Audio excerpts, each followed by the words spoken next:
Hi there, it's Williams. Today, we're going to talk about inking with nibs.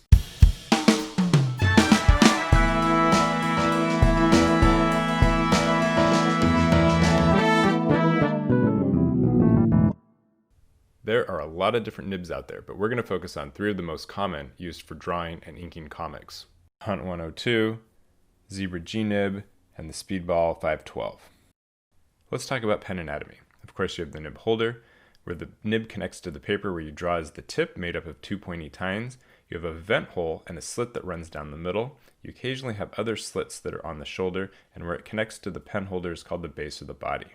As you drag your nib across paper, the tines spread, delivering ink.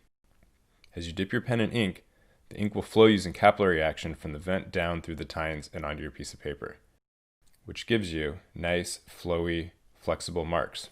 You're also going to need a paper towel, a cup of water, some ink, of course, and the process is going to be dip, draw, dip, draw, dip, draw, and then you're going to rinse your nib in the water and dry it off. You want to make sure you leave any moisture or water on your nib, otherwise it will rust. So here's a very sped up version of inking with the 512 nib. So as I'm dragging it across the page, it has a little bowl or a little knob kind of on the bottom of the nib, which lets it be a little bit more forgiving. You can go in more directions with it without the tip getting stuck in the paper. Now you'll notice I'm drawing away, or sort of pulling my hand away from where I've drawn. This nib also tends to be a little more rigid, which makes it a little more forgiving, but also doesn't give you the variation in line.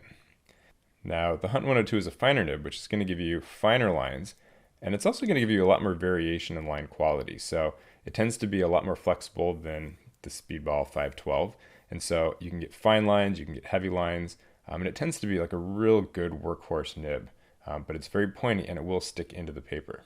And finally, for the Zebra G nib, we've got a nib that is sort of medium flexible, holds a lot of ink, and tends to deliver really nice kind of pointed tapering lines, almost something kind of like you could expect out of a brush.